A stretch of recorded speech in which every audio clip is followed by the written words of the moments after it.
There's a particular kind of frustration that shows up when people just think and function at a different wavelength. It's not confusion, it's the opposite. It's the frustration of understanding something completely. The pattern, the trigger, even the cost, and possibly even knowing the childhood pattern underneath it all, and you still end up watching yourself do it again on a Tuesday. If you've ever sat across a coach or a therapist or a journal and thought, I know this, I know why I'm doing this, but why am I still doing it? Then this episode is for you. Because the honest answer isn't that you don't understand it enough yet. It's the understanding that understanding it is not the thing that is going to fundamentally change it for you.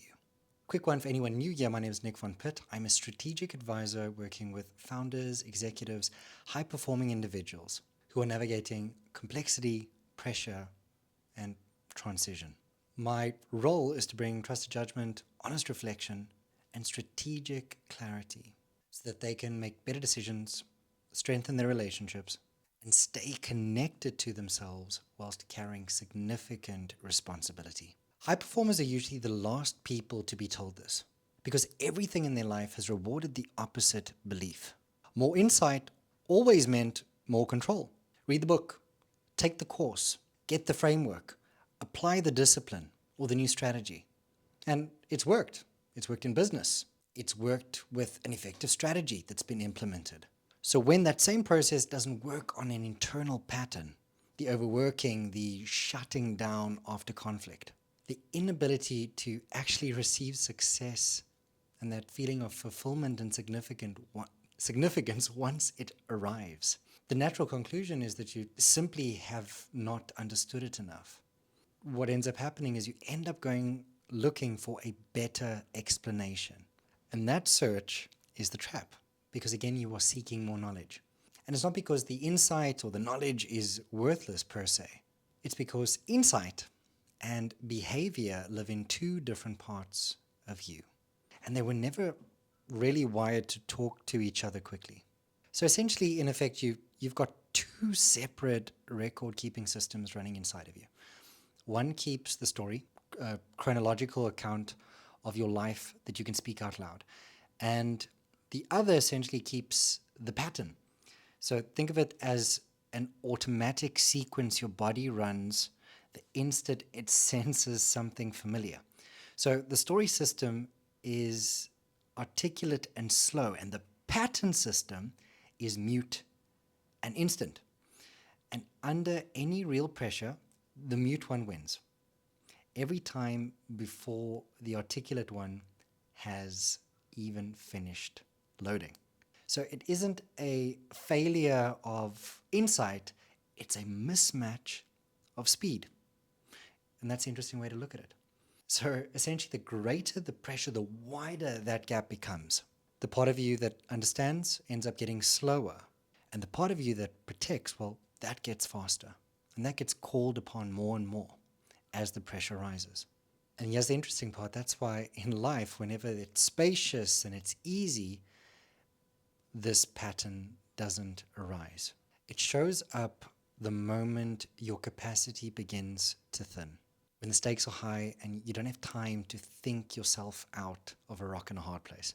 And that's essentially why understanding this pattern in a quiet, controlled room is very different to interrupting the pattern in a live moment when you need to, when it's crucial to have that conversation and make that decision. So those are two very different skills to have in place.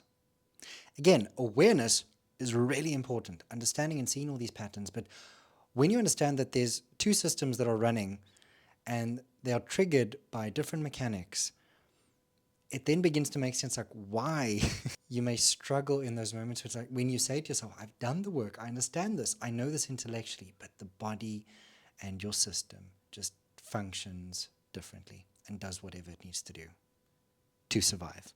So here's the image I want you to keep for the rest of this conversation today. So I want you to take a moment and imagine yourself standing on a soccer field.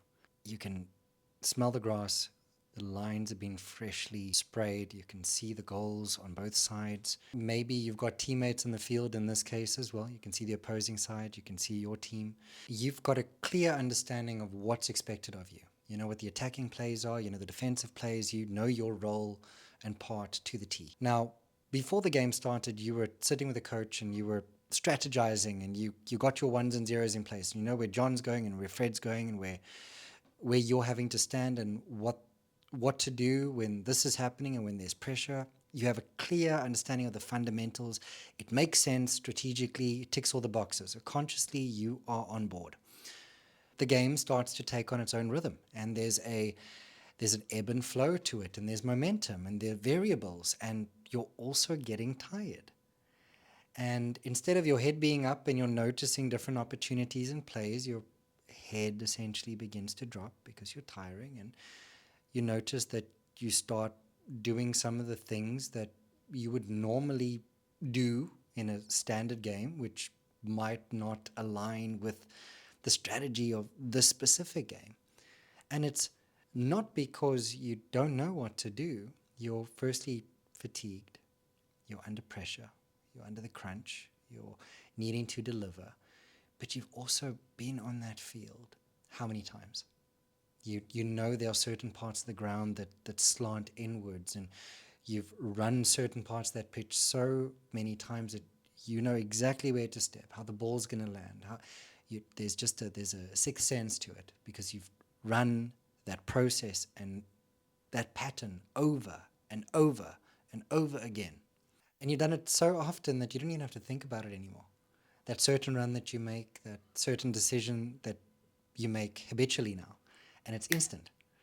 And it gets to a point where it becomes so instinctual that you actually forget what that whiteboard said, what that strategy was, and it just becomes the next step. And you've run these plays so often that it becomes habitual. You know exactly where you're going to run. You don't need to look up. You don't need to necessarily think. But within that lies the danger because you have fallen back into a pattern. And that pattern might not be the strategy that was asked of you for that specific game. Doesn't mean that the pattern is wrong. It just means that it has been both ingrained in you and in that pitch over and over and over again. And this is why the behavior that you want to change is normally the one that you understand the best. And you can describe exactly what to do and how to do it. But at the end of the day, that description is never going to regrow the turf or the pitch that you're running on. And it's not going to change the way that you run. And so there's this subtler trap that sits inside all of this. And it's probably worth naming and framing.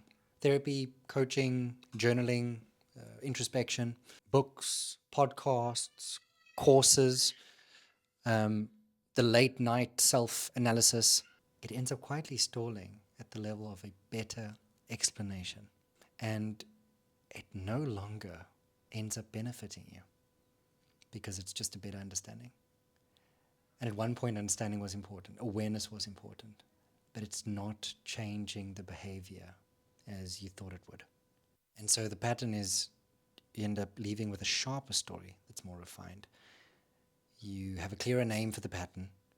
You can identify roots and triggers, and you've got your clear understanding of why it's happening, but it doesn't change why it happens. It doesn't change your actual lived experience. And so if you think about it, and we go back to that turf analogy, a more coherent explanation of that groove in the turf is not the same thing as a newly fresh laid ground. But I want to be clear, the real target here is not therapy or coaching. It's intellectualization disguised as transformation. And I'll be the first person to put my hand up and say, I've fallen into that trap. I have over-intellectualized myself. I have lived with a great understanding of what my triggers are and why I do things, but it still didn't change the lived experience and the the fundamental shift that was needed in those moments when it was asked of me. And so essentially, if we chunk this up, you have been able to build a habit of understanding your own psychology, your own pattern. And because that might feel like effort, the actual unrehearsed discomfort of doing something different.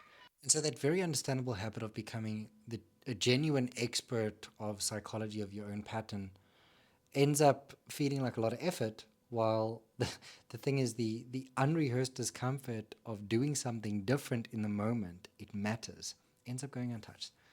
And you can spend years of being fluent in the language of your own dysfunction and never once touch what your body actually does under pressure. And this is why more information eventually gets to a point where it produces diminishing returns. That first insight to a pattern, genuinely useful, changes the game. It essentially names something that was invisible.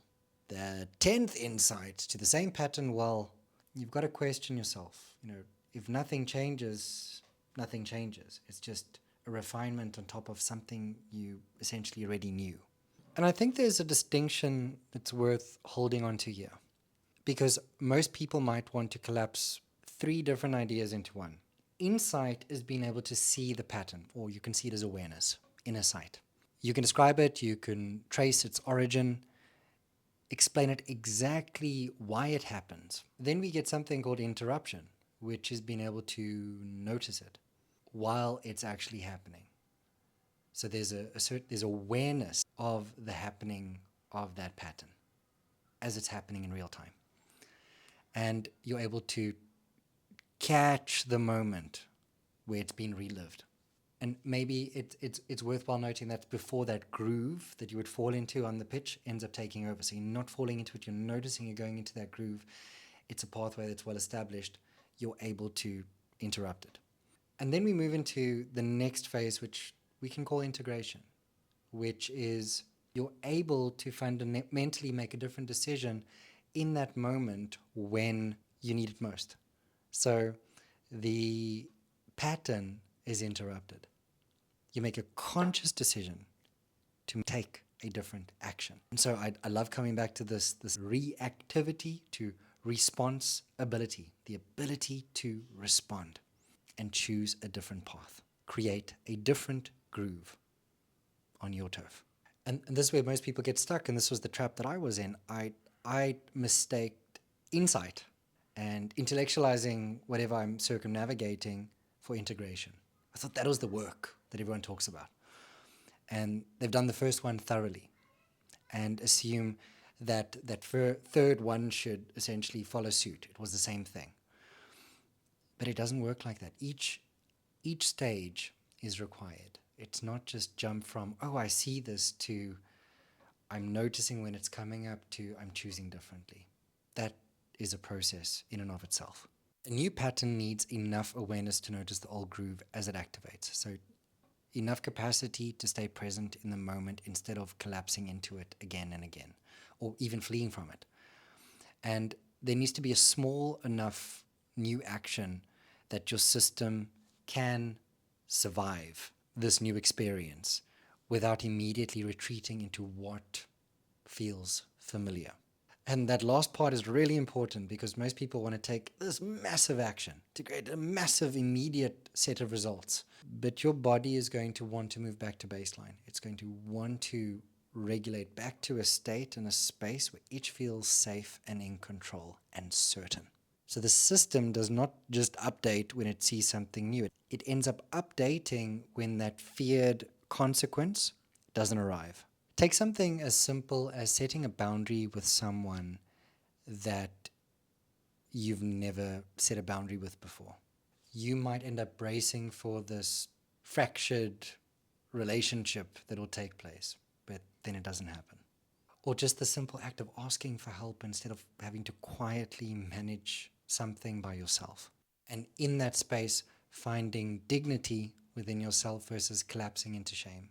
And here's another example that it's close to home, is actually being able to rest and give yourself respite without worrying about the business slowly collapsing without your presence being there. And again, none of those things are dramatic, but that's the point of the matter. It can be as simple as that. It could be as logical as that small, mundane adjustment. But again, there's a part of your system that wants to hold on to what it knows. And so that's why a small adjustment goes a long way. When it's repeated over and over again, you create proof. And that proof creates trust. And that trust creates certainty. And so your system becomes certain of the fact that there won't be a feared consequence that just randomly arrives and threatens that safety. And if you think about it logically, that pattern was just defending you against something that's not actually going to happen anymore. That is all what that pattern is trying to do, keep you safe. So coming back to that image of the pitch, think of insight as the way or means to explain the grooves within the pitch, where the runs have taken place and the tackles and that lived experience, whilst experience in and of itself reshapes the ground. And that's what you're changing. You're having to change your experience, your newly lived experience, bit by bit, so it can actually shift the habits that are still attuned to what you have experienced in the past. Insight explains the groove. And the invitation is to move from insight to this ability to interrupt, noticing that there are various grooves on this pitch, to integrating the changed behavior, which would be, hey, I am not going to run on that exact line. I can run adjacent to it, or I can run at a different angle. I know this is comfortable. I know this is new, but I'm able to make a different decision, bit by bit, and validating this new experience. You do not have to, by any means, relive the past in your current behavior. And it's not to say that you're going to forget about it. And I think a lot of people hold on to that piece of this work where it's, I cannot let go of what I've previously experienced because that has made me who I am. And sure, I think a lot of people feel quite strongly about that, be it on a personal level, but with where you want to go and how you want to lead and how you want to show up and possibly the lightness and having that sense of self and that spark that is available in you, or that next level and version of yourself that you wish to express and that journey that you want to embark on, it requires a different version of you. And there's no space for carrying that old charge and those habits and patterns unless it's serving that new future self. I genuinely hope that there was something that you could take with you and that makes sense. It just clicks and says, oh, okay, that makes sense why I keep on doing this. And if you want to dive a little bit deeper, there's a capacity assessment at frequencycoaching.com/assessment. It's completely free. And if you have yet to like or subscribe, it would be greatly appreciated. And as always, know that you have the ability to make a change and to make the shift. I'll catch you in the next episode. Cheers.